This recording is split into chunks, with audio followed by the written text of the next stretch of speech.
anugerah-Mu, kebaikan-Mu yang Kau nyatakan kepada kami selalu indah pada waktunya.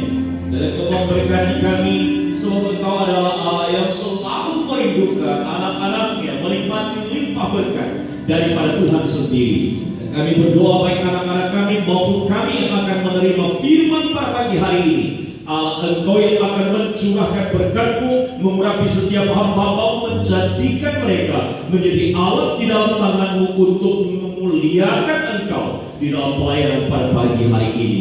Kami berdoa memberkati anak-anak kami di dalam nama Tuhan Yesus, menjadi generasi-generasi yang mencintai Allah, yang mengasihi Allah sejak dari kecil. Mereka mencintai Engkau lebih daripada apa yang mereka bisa harapkan dan pikirkan, karena Allah menopang mereka. Demikian juga dari segala kami pada pagi hari ini, Engkau juga akan melimpahi kami dengan segala kebaikan dan kemurahan-Mu. Terima kasih Bapa di surga, kami berdoa di dalam nama Tuhan kami Yesus Kristus. Haleluya. Yang siap diberkati berkata bersama, amin. Silakan anak-anak bisa duduk. Selamat pagi Bapak Ibu, Shalom. Ya, puji Tuhan, pagi hari ini kita akan bersama-sama belajar firman Allah dari Mazmur pasal 71 ayat 17 sampai dengan ayat 18. Mazmur pasalnya yang ke-71 ayat 17 sampai dengan ayat yang ke-18, dan kita akan baca bersama-sama. Sudah ada tertera di full screen. Kita baca 1, 2, 3. Ya Allah, Engkau telah mengajar aku sejak kecilku, dan sampai sekarang aku memberitakan perbuatan-Mu yang ajaib. Ayat 18. Juga sampai masa tuaku dan putih rambutku, ya Allah, janganlah meninggalkan aku, supaya aku memberitakan kuasa-Mu kepada angkatan ini, keperkasaan-Mu kepada semua orang yang akan datang. Saya selalu mengingatkan setiap keluarga hari-hari ini, ajarlah anak-anak kita supaya nanti pada waktu dia sudah menjadi besar dan berkeluarga, tidak menyusahkan keluarganya.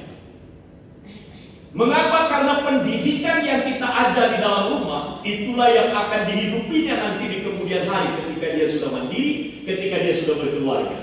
Dengan kata lain, bahwa tiap-tiap keluarga akan menentukan seperti apa keluarga berikutnya di kemudian hari. Dan karena itu Bapak Ibu jangan lalai akan hal ini. Penting sekali. Kita telah mempunyai investasi besar untuk membuat keadaan rumah tangga berikutnya akan menjadi baik atau buruk ditentukan dari pengajaran hari ini. Termasuk mulai dari kita bangun pagi, termasuk mulai kita mendidik dalam hal rohani, termasuk kerajinan kita dalam perkara-perkara rohani, termasuk cara berbicara kita, termasuk kita dalam bersikap terhadap keluarga kita, itu akan terkopi. Itu pengajaran yang tidak langsung diberi dalam bentuk materi, tapi akan menjadi kopian bagi anak-anak kita ke depan. Demikian juga di gereja, apa yang diajar di gereja, apa yang diterima di gereja akan mencerminkan seperti apa hidup daripada jemaatnya di tengah-tengah daripada masyarakat dan di tengah-tengah daripada lingkungan. Karena itu gereja harus memberikan pengajaran yang menolong mereka untuk menjadi dewasa dan menjadi contoh dan teladan di dalam masyarakat. Karena itu jangan marah Bapak Ibu kalau saya menegur, kalau saya kemudian mengingatkan apabila ada perilaku-perilaku kita yang tidak menjadi cerminan seorang Kristen. Itu baik untuk kita supaya kita bisa menjadi seorang Kristen yang betul-betul menjadi contoh bagi orang-orang di dunia ini. Karena itu kalau kita merasa kehidupan kita ini hendak menjadi contoh dan teladan untuk mengajari orang lain, orang akan lihat langsung bukan dari kata-kata kita, tapi dari hidup kita. Nah, karena itu Bapak Ibu Saudara, jangan kita menyalahkan kemudian anak-anak kita akan jadi seperti apa kalau ternyata kita tidak menginvestasikan pendidikan pengajaran yang tepat dan benar di tengah-tengah keluarga. Jadi keluarga sangat mempunyai peran penting untuk menjadikan masa depan daripada keluarga-keluarga berikutnya itu baik atau buruk. Nah, karena itu Bapak Ibu, di dalam bagian firman Tuhan ini kita akan belajar tiga pengajaran dari nats ini bagi kita. Karena saya akan berbicara tentang pendidikan itu adalah pendidikan seumur hidup. Pengajaran itu adalah pengajaran seumur hidup. Yang orang sering katakan yaitu disebut dengan pendidikan sepanjang hayat atau disebut dengan long life education. Jadi selagi orang masih hidup, selagi orang masih bernafas, selagi orang masih ada, dia tidak akan pernah berhenti untuk belajar. Di rumah itu adalah sebuah pembelajaran. Orang seringkali mengatakan bahwa pembelajaran itu di sekolah. Tidak. Pembelajaran itu adalah di dalam seluruh aspek kehidupan. Ada yang non formal, ada yang formal. Yang formal yang dilewati dengan jenjang SD, SMP, SMA sampai dengan perguruan tinggi sampai kepada stratum 3, dan itu adalah sebuah pendidikan berjenjang. Bapak Ibu Saudara, tapi hasilnya bisa dua. Ada orang yang menghasilkan satu pendidikan dalam strata dari SD, SMP, SMA sampai dengan yang tertinggi, tapi cara berpikirnya tidak pernah menjadi maju. Kenapa?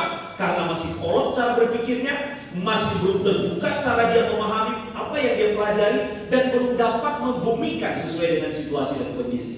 Orang seperti ini, itu saya sebut, dia menjalani pendidikan, tapi dia tidak dapat memaknai pendidikan yang dijalaninya. Ada orang yang kedua adalah orang yang tidak tamat SD. Tidak tamat SD, tapi memiliki moralitas yang baik, etika yang baik, kehidupan yang menjadi berkat bagi orang. Lalu orang-orang seperti ini disebut juga dia adalah hasil daripada pendidikan hidup. Dia tidak menjalani secara formal, tapi dia belajar dari hidup sehari-hari dan menjadikan itu sebagai sesuatu hal yang bisa dibumikan, yang bisa dimaknai oleh dia. Dia mungkin dapat itu dari pelajaran yang sederhana, tapi dia mempraktekkannya secara benar. Itu sebabnya Bapak Ibu, agak ironis sekali, agak menyedihkan sekali apabila orang memiliki pendidikan yang tinggi, tetapi moralitas, karakternya, kehidupannya tidak mencerminkan pendidikannya. Mestinya begini, berbanding lurus. Orang tambah tinggi pendidikannya, tambah maju pengetahuannya, mestinya tambah baik karakternya, tambah baik pola hidupnya, dan tambah menjadi contoh kehidupannya. Itu yang disebut dengan berbanding lurus. Tapi kalau seandainya terbalik, makin banyak pengetahuannya, makin mengerti dia, tapi makin bobrok hidupnya, itu berarti dia yang salah di dalam memaknai pendidikannya. Karena itu Bapak Ibu Saudara, didiklah anak-anak kita. Kita mengajarkan, didiklah anak-anak kita. Kalau anak-anak kita itu dari kecil sudah dididik, itu mudah untuk dibawa dengan baik. Tapi kalau dia sudah perjalanannya panjang, sudah bengkok, dia sulit sekali untuk bisa meluruskan kembali. Karena itu pendidikan dimulai dari keluarga, dan itu sangat menentukan, berefek dan berdampak kepada masyarakat. Contoh, kalau terbiasa untuk tidak jujur di dalam berubah, maka yang terjadi anak-anak kita juga akan melakukan hal yang sama di kemudian hari. Saya katakan satu hal, pada waktu saya dididik secara keras, saya sudah bertekad dalam diri saya tidak akan melakukan hal yang sama seperti yang dilakukan kepada saya. Tapi apa yang terjadi? Otomatis, untung saja saya bertobat. Maka pertobatan menjadi titik tolak seseorang, itu terjadi pembaharuan dalam hidupnya, bukan pengetahuan. Pengetahuan tidak akan membawa kepada orang itu perubahan yang sangat besar kalau dia tidak mengalami pertobatan bersama dengan Tuhan. Itu sebabnya pengetahuan tanpa iman itu akan menghasilkan sesuatu hal yang membuat orang itu menjadi sombong dalam hidupnya.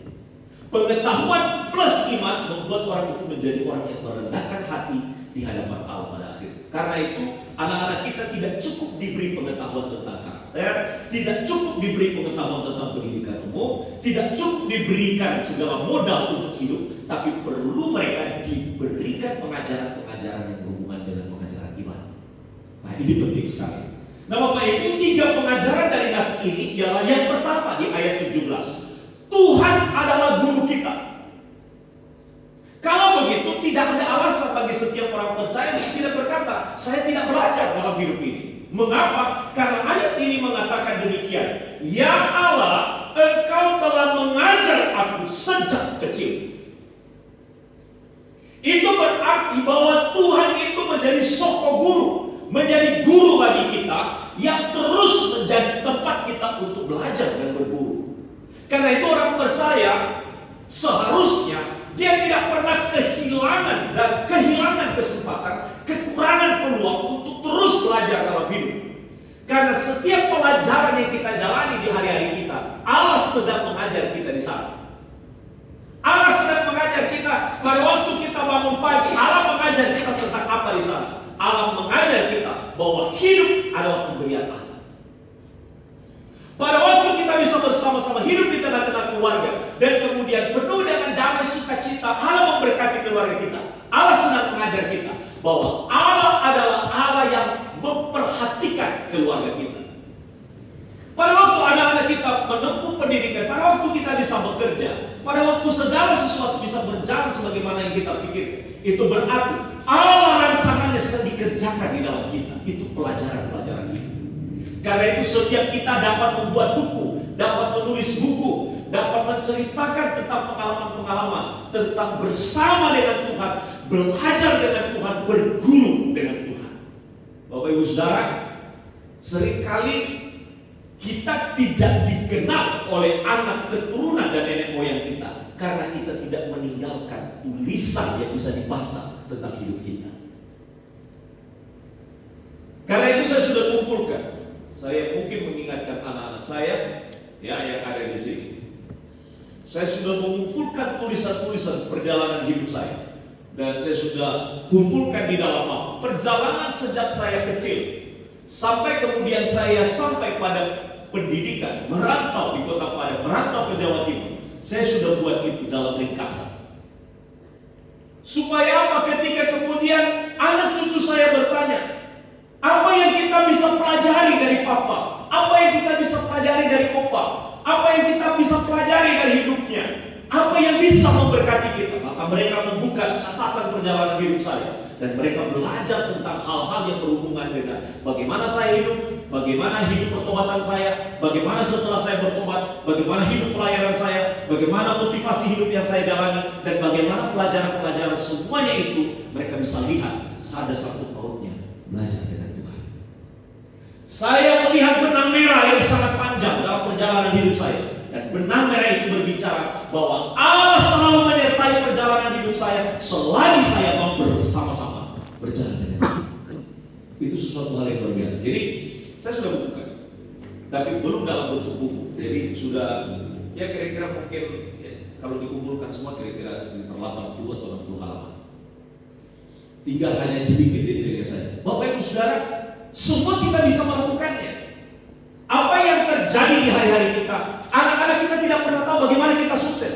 Bagaimana kita membuat perjalanan hidup kita dari awal itu menjadi sesuatu yang bisa dilihat, diketahui oleh mereka.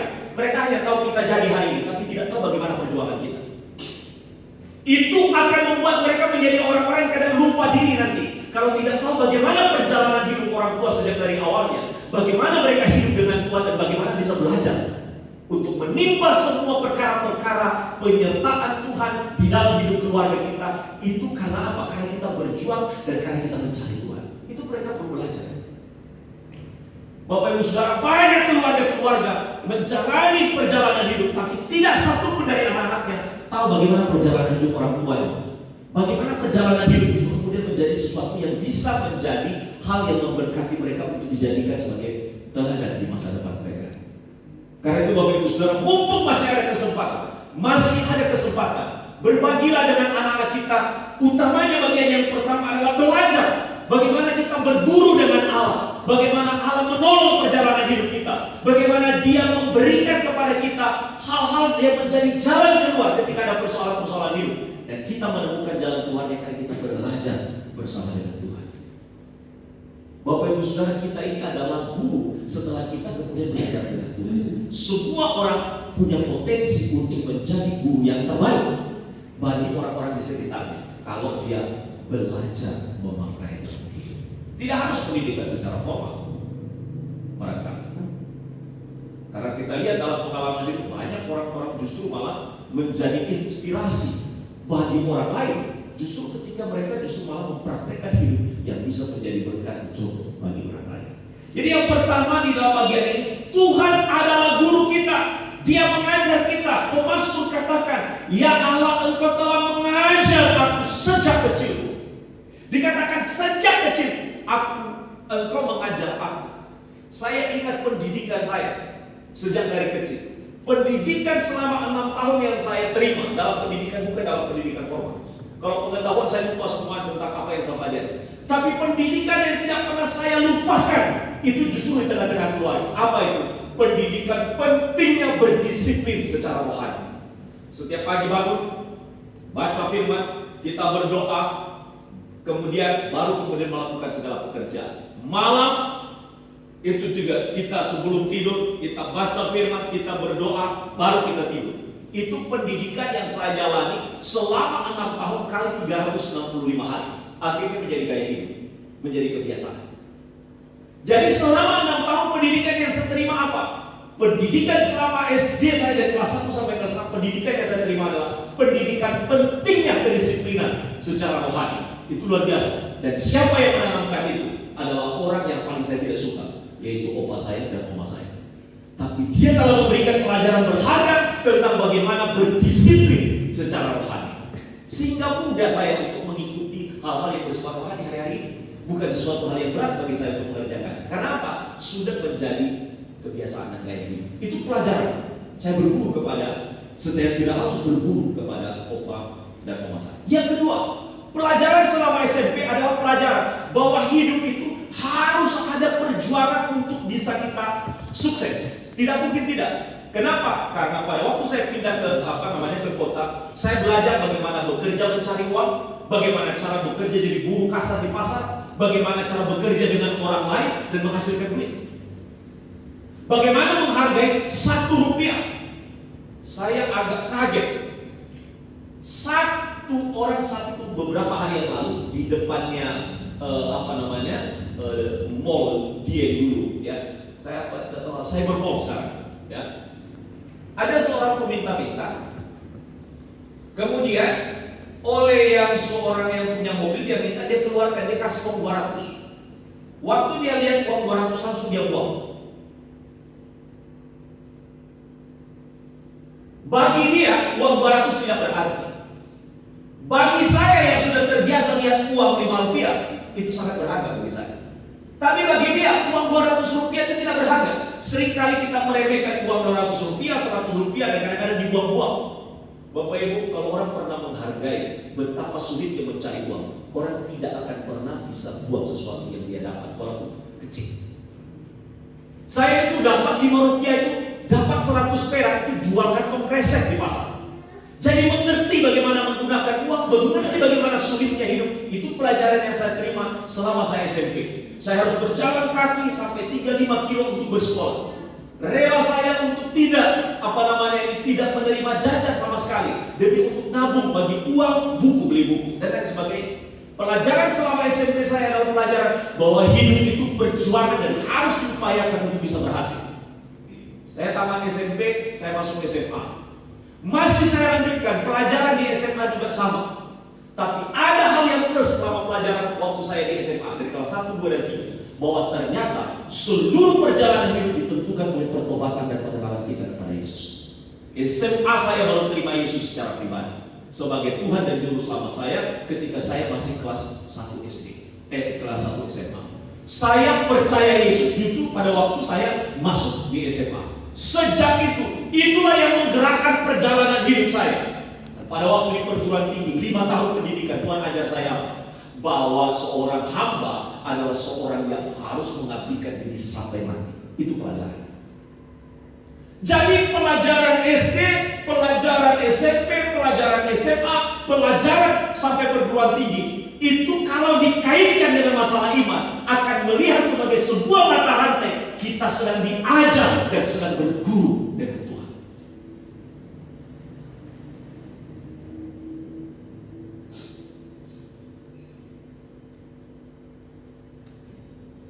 Dari seluruh pelajaran yang saya pelajari di SMP, saya hanya ingat beberapa saja definisi-definisi. Waktu SD saya masih ingat saja beberapa definisi saja. Saya masih ingat di SD itu, apa itu komunitas? Komunitas adalah kehidupan bersama pada suatu tempat. Wah, itu hafalan mati karena dulu itu wajib, hafalnya lebih banyak. Lalu di SMA, di SMP saya belajar tentang ekonomi. Ya, dengan modal yang sekecil-kecilnya untuk mendapatkan keuntungan yang sebesar-besarnya. Itu pelajaran itu. Dan ternyata itu pelajaran-pelajaran itu perlu diuji kembali. Nah, itu pelajaran-pelajaran secara umum. Nah, Bapak Ibu Saudara, sesungguhnya tidak ada di dalam hidup ini yang tidak mengarahkan kita dan tidak membawa kita untuk kemudian melihat semuanya itu sebagai sebuah pengajaran berguru kepada Tuhan. Guru-guru kita terbatas, orang-orang yang mengajar kita terbatas, tapi Allah mengajar kita di dalam seluruh lini kehidupan kita untuk berguru, dan kita bisa memaknai, dengan tepat semua pengajaran-pengajaran Tuhan tersebut. Bapak Ibu Saudara, ingat-ingat, Bapak Ibu yang sukses hari ini, jangan lupa catat perjalanan hidupnya, supaya anak-anak tidak lupa bahwa ternyata sengsara yang pernah kita lewati dulu baru sampai pada puncak. Kalau tidak, itu sebabnya banyak perusahaan karena tidak tahu bagaimana mengawali perusahaan itu, anak-anak menganggap enteng, sehingga generasi kedua itu masih bertahan, generasi ketiga kemudian hancur. Karena apa? Karena mereka tidak tahu bagaimana memperjuangkan dari awal sebuah usaha dan pekerjaan. Ya, Bapak Ibu Saudara, karena itu anak-anak kita tidak boleh bergantung dan bangga terhadap hasil kita, tapi mereka harus bangga dengan hasil yang mereka kerjakan dari hidup mereka. Itu harus ditanamkan. Tidak boleh bangga mereka dengan hasil yang kita kerjakan hari ini. Itu bukan hasil keringat mereka, itu hasil keringat dari perjuangan panjang kita.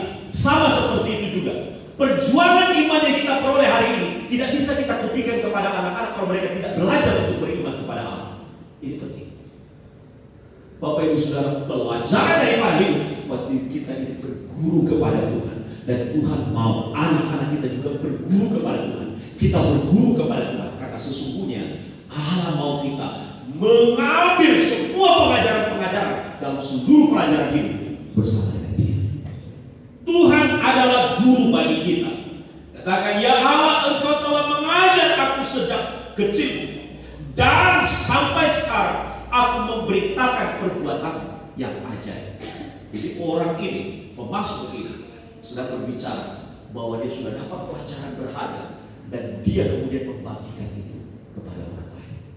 Saya ada kesempatan kemudian waktu kemarin selesai acara Natal IKN bertemu dengan ada 4 orang yang sedang kuliah. Nah, saya bilang kepada mereka, kuliah itu bukan hanya belajar tentang ilmu pengetahuan, tapi bagaimana mengaplikasikan itu untuk kampung halaman. Karena itu, pendidikan jangan setengah-setengah. Kalau sudah selesai pendidikan sekarang, lanjutkan lagi kalau memungkinkan, supaya itu bisa lebih banyak yang kita bisa berikan untuk kampung halaman kita. Ya, mereka bilang, ya tapi kami tidak punya biaya. Saya bilang begini, bukan biaya yang membuat kita berhasil, tapi tekad yang membuat kita berhasil. Ya, seringkali ada orang punya biaya, belum tentu bisa berhasil. Tapi ada orang yang tidak punya apa-apa karena dia punya tekad yang kuat, ada jalan keluar yang diberikan kepadanya. Bapak Ibu, kemarin saya mewawancarai bersama dengan 2 teman, mewawancarai 1 mahasiswa baru yang kami terima di atas semester. Dia asal dari Nias, dan ternyata orang tuanya ini adalah pengusaha. Lalu bangkrut hari-hari ini. Waktu kami wawancarai dia kemudian ikut orang di di Jakarta Timur. Lalu di sana dijanjikan untuk bisa bekerja dan melayani. Dia punya berbagai macam kemampuan, keahlian di dalam pelayanan. Jadi dia mau dipekerjakan di gereja semacam itu. Bapak Ibu Saudara, sampai di sana dia dikecewakan. Lalu dia kemudian lihat di Facebook ada mahasiswa chatting dengan mahasiswa STAN, lalu dia masuk ke STAN. Kami proses, kami wawancara. Bapak Ibu, dia bilang begini, Bapak, saya ini tidak pernah susah dan menderita. Karena kita cerita, tinggal di asrama itu kerja, nyapu, ngepel, bersihkan taman, kandang ayam, bersihkan nyangkul, nanam, dan lain sebagainya. Dia membayangkan semua itu penderitaan bagi dia. Dia bilang begini, saya ini bos dulu waktu dulu. Dia bilang begitu. Kenapa? Ada pembantu, semua terlayani, semua ada. Lalu saya bilang dia, dulu waktu di rumah bapak begitu, tapi kalau di sini tidak ada begitu. Jadi kalau mau sekolah di sini, kalau mau dididik di sini, inilah yang harus dijalani. Dia bilang, kalau begitu saya mikir-mikir. Setelah kita jelaskan, saya tidak tahu itu. Setelah wawancara, karena kita betul-betul wawancara ini, tidak ada orang masuk sekolah, tidak ada perjuangannya. Termasuk juga cari duitnya. Tidak ada orang tiba-tiba di sini, saya beriman, pasti Tuhan cukupkan. Betul, tapi harus ada jalannya. Jalannya seperti apa yang diusahakan? Jangan bilang saya beriman lalu serahkan semua ke kita. Jangan.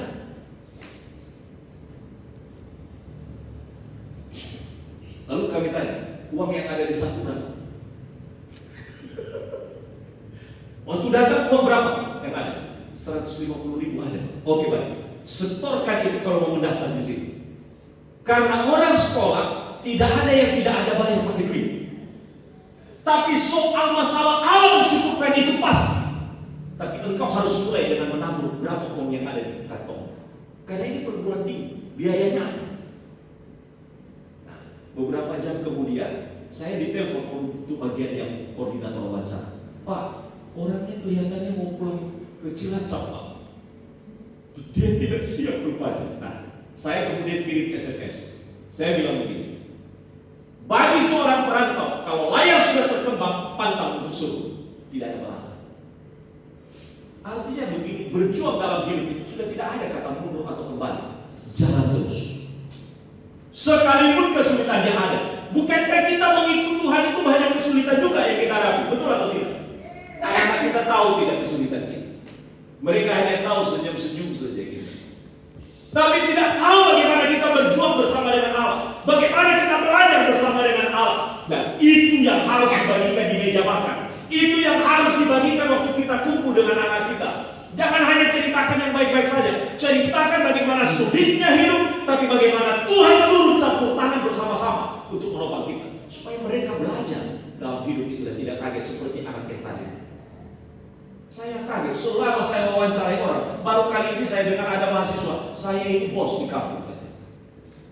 Wih, luar biasa, saya baru tahu.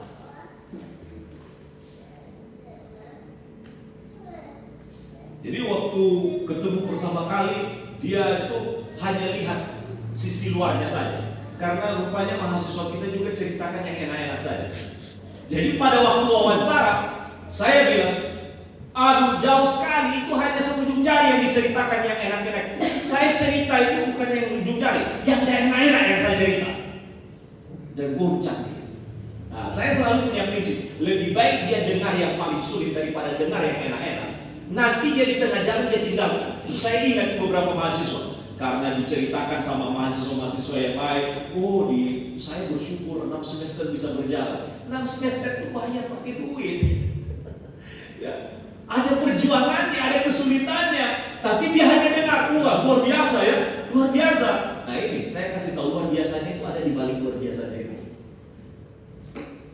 Hidup kita berguru dengan Allah, ada pelajaran-pelajaran.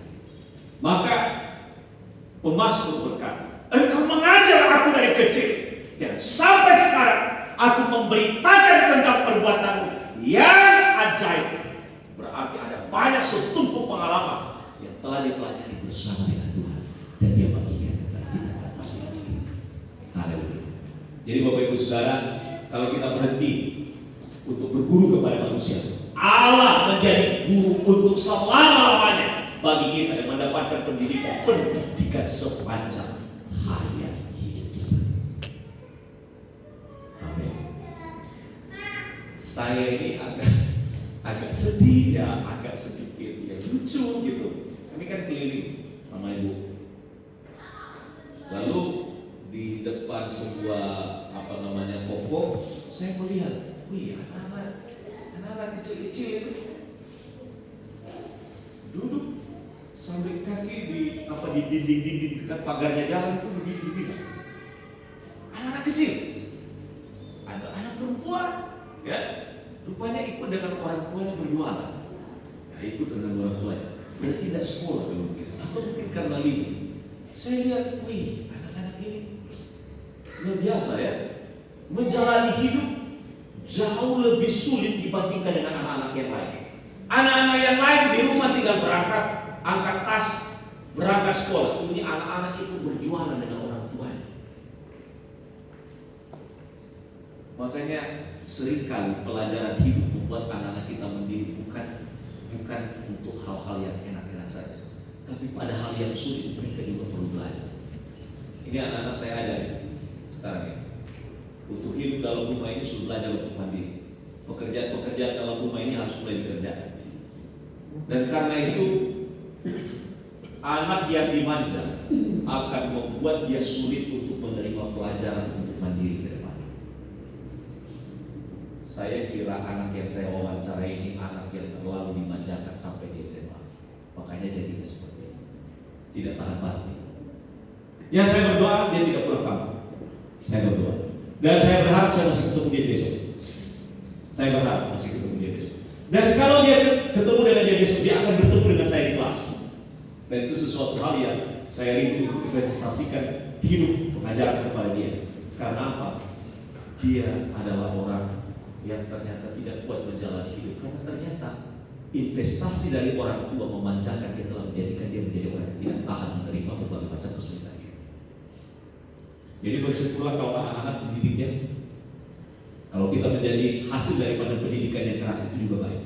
Tapi jangan terlalu sebab mereka akan menjadi orang yang justru malah menjadi orang-orang yang nanti menjadi pembalas dendam. Karena apa pernah diperlakukan secara terlalu kasar. Tidak boleh. Nah, itu penting. Mendidik anak berdisiplin harus dibedakan dengan luar batas daripada kemampuan yang mereka bisa tahan. Kadang-kadang orang tua itu terlalu berlebihan, ya. Terlalu protektif juga, tidak boleh. Anak-anak itu diberikan kesempatan untuk mengembangkan diri, ya. Karena mereka itu dalam tangan Tuhan ada, bukan di dalam tangan kita. Betul di dalam tangan kita, tapi titipan Tuhan. Mereka itu sebuah samudra. Cara Tuhan untuk menolong untuk mereka bisa mengembangkan diri. Kalau kita membatasi mereka, mereka tidak akan berkembang. Nah, karena itu susah. Kita orang tua itu berharap itu anak tinggal di dekat kita. Itu susah. Ya. ya. Tuhan seringkali mengajar kita kelihatannya dia jauh, tapi dia ada.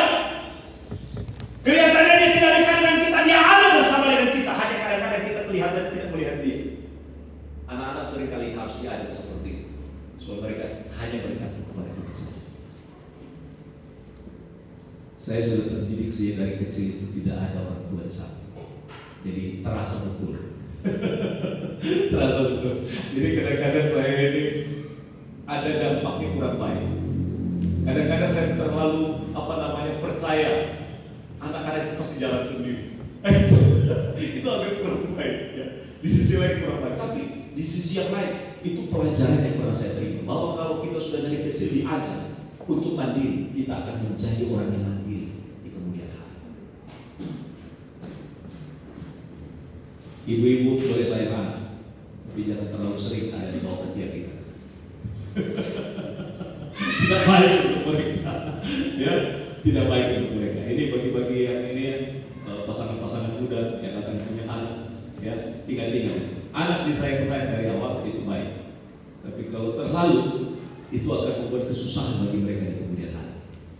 Kita belajar sama seperti Allah mengajar kita untuk mandiri di dalam hidup ini. Memang dia bersama dengan kita, tapi dia mengajar kita untuk bertumbuh terus kepada dia. Yang kedua adalah dalam pelajaran ini hasil pengajaran Tuhan ditularkan kepada orang lain. Ayat yang ke-17 dan kita lihat kalimat itu. Dan sampai sekarang aku memberitakan perbuatannya yang ajaib. Kita kan bersaksi. Bersaksi itu kan bagian daripada memberitakan perbuatan Tuhan yang ajaib. Kita itu mempunyai pengalaman bagaimana Allah kemudian menolong hidup kita. Itu juga bagian daripada kita menyaksikan berguru dari Tuhan, menyaksikan kepada orang lain. Jadi di bagian yang kedua ini mari. Mestinya setiap minggu ada kesaksian di sini. Masa tidak ada yang mengalami kebaikan Tuhan, ya, kan begitu. Ya, di bagian worship leader saya selalu nanti selalu akan melihat bahwa worship leader bilang begini, ya, keluarga ini dipersilakan untuk memberikan kesaksian. Nah, begitu. Keluarga ini dipersilakan untuk memberikan kesaksian. Terus saya kalau ternyata kita ada pengalaman bersama dengan Tuhan lalu kita tidak cerita, lalu itu akan tenggelam, orang lain tidak mendapatkan berkat dari dalam. Kita hanya nikmati sendiri. Ini saya yakin banyak kesaksian. Tapi persoalannya kayaknya perlu itu. Worship leader akan bilang begini, keluarga dari Pak Julius akan menyampaikan kesaksian. Itu pasti maju itu. Tapi saya mau katakan, bersaksi itu tidak terpaksa. Marilah datang dari kerelaan hati kita. Sebab kalau kita makin banyak menyaksikan tentang kebaikan Tuhan, makin Tuhan ajarkan lagi kita pengalaman-pengalaman baru. Ini penting sekali. Ya kalau kita malu bersaksi, Tuhan bilang, cukup, segitu saja pengalamannya. Karena apa? Karena dia tidak mau cerita. Kalau kita makin bersaksi, Tuhan itu senang. Karena kita tidak sedang menceritakan diri kita. Itu bedakan. Kadang-kadang kita ini sungkan itu karena apa? Kita sedang menceritakan diri kita. Padahal itu tipis-tipis. Kalau motif kita baik, lurus, dan hendak memuliakan Tuhan, saksikan. Saksikan. Dan kita juga yang mendengarkan, jangan bilang begini, wah dia bercerita dengan kehebatan. Tidak. Kita sedang menyaksikan perbuatan Tuhan yang ajaib. Itu yang dikatakan oleh pemazmur di sini.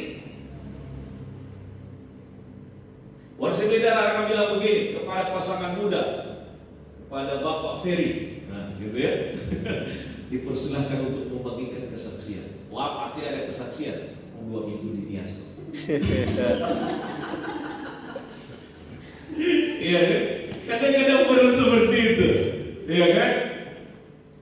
Dipersilahkan kepada keluarga Pak Surya untuk membagikan kesaksian. Wah ini luar biasa.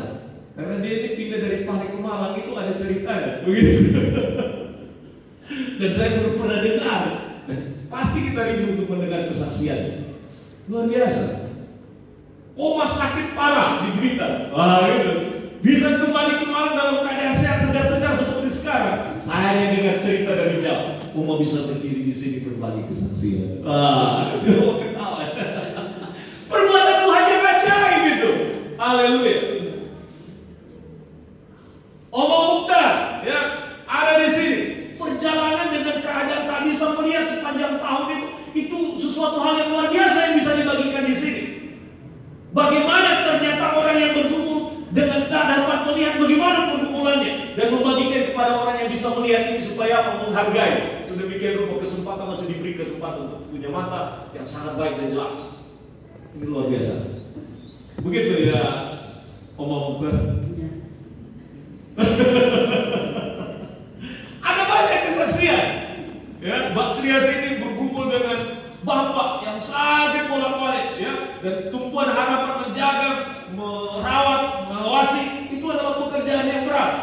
Ya, berbagi kesaksian bagaimana tangan Tuhan turut campur tangan. Dan saya kira tidak ada ibadah minggu, tidak ada kegiatan ibadah minggu yang tidak ada kesaksian. Setiap minggu selalu ada kesaksian. Maka Tuhan akan tambahkan lagi pengalaman baru, tambahkan lagi pengalaman baru, tambahkan lagi pengalaman baru. Jadi makin sedikit kesaksian dan makin sedikit pengalaman baru yang akan kita berikan. Ya, jadi bersaksilah, bagilah sesuatu. Ya, kalau perlu berebutan di sini untuk berbagi kesaksian. Ini penting bagi kita. Sebab kalau kita tidak menyaksikan itu, Tuhan juga bilang, kalau begitu sudah kasih yang kata-kata saja. Ya, kesaksikan segala kebaikan Tuhan yang berada. Jadi hasil pengajaran Tuhan itu membuat kita itu menularkan ke orang lain, membagikan kepada orang lain. Itu harus terjadi. Ya, ini pergumulan 2 tahun Pak Polisi ini masalah kerja ini turun naik, ya. Pasang surut, kadang-kadang lompat, kadang-kadang turun, terjun, ya. Kadang-kadang naik lagi, terjun lagi. Tapi itulah perjalanan hidup. Tapi pernahkah kira-kira kita mendengar bagaimana cara jalan keluar untuk bisa menghadapi semuanya? Ini pelajaran berharga. Di sini bisa dibagikan. Ya, luar biasa. Ini banyak orang-orang yang punya pengalaman-pengalaman ya dalam hidup dan lain sebagainya. Jadi minggu depan saya yakin worship leader sudah mengetahui. Nanti kalau diumumkan, Bapak Ibu yang jadi worship leader tinggal menyebutkan siapa saja dan semuanya siap. Amin. Yang ketiga, ayat 18. Ayat 18 dikatakan, juga sampai masa tuaku dan putih rambutku, ya Allah, janganlah meninggalkan aku. supaya aku memberitakan kuasa kepada angkatan ini, keperkasaan kepada semua orang yang akan datang. Menarik sekali. Rambut putih itu kan hasil daripada perjalanan hidup yang panjang. Tapi banyak orang yang kemudian semir rambut.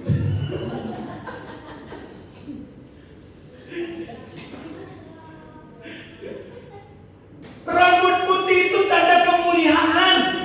Rambut putih itu artinya ada perjalanan panjang yang sudah kita lewati.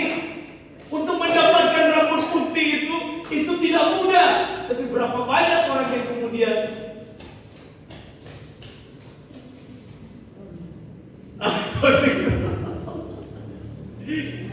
Ibu Martina ini wajah baby face tapi rambutnya tua.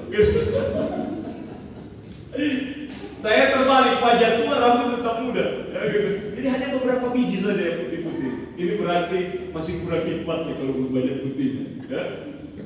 Tapi banyak orang juga rambut putih kira berhikmat. Jadi tidak ditentukan masalah putih dan tidak rambutnya.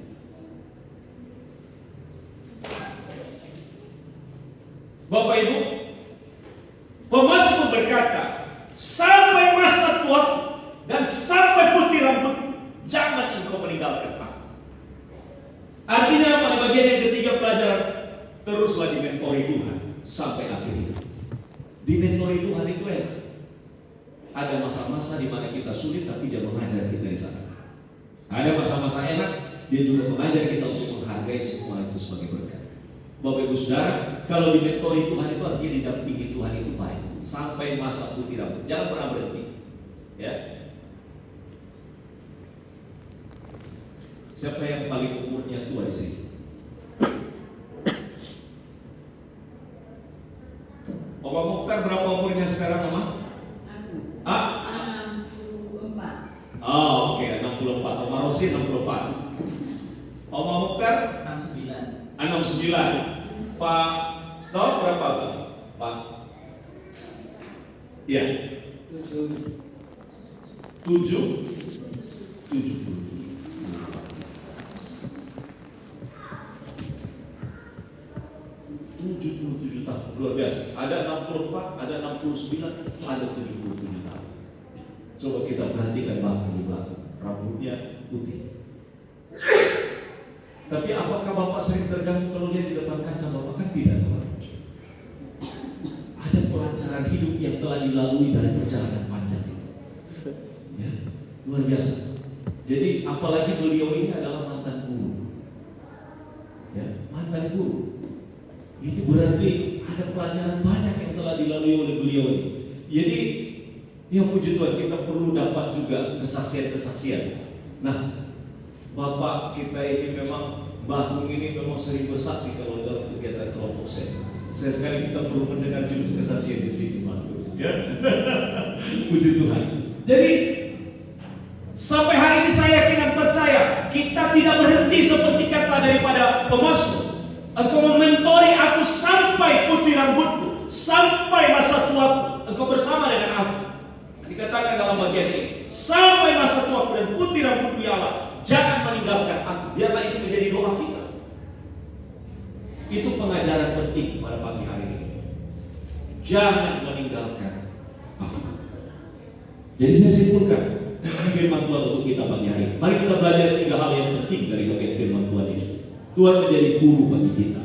Mari kita belajar banyak dari pelajaran-pelajaran hidup yang kita jalani dan melihatnya sebagai pelajaran berguru dengan Tuhan. Yang kedua, menghasilkan pengajaran Tuhan untuk ditularkan kepada orang lain. Ya, jadi kita bersyukur ada orang tua kita yang bisa menjadi panutan bagi kita. Ada orang-orang rohani di sekitar kita yang menjadi panutan bagi kita. Ada orang-orang yang ingin berbagi pengalaman hidup rohani dan kita kemudian diberkati karenanya. Dan kita tunggu itu. Dan ternyata Tuhan mau itu terjadi di antara kita. Yang ketiga, terus dimentori Tuhan sampai akhir hidup. Kita bersyukur di antara kita ada Pak Suito, ya umurnya 77 tahun, yang tertua di antara kita. Kita bersyukur kepada Tuhan. Tapi lebih daripada itu saya mau katakan bahwa baik kita muda, apakah kita masih baru mengenal Tuhan, ataukah kita sudah berumur dan lain sebagainya, teruslah kita minta untuk dibimbing Tuhan, dimentori oleh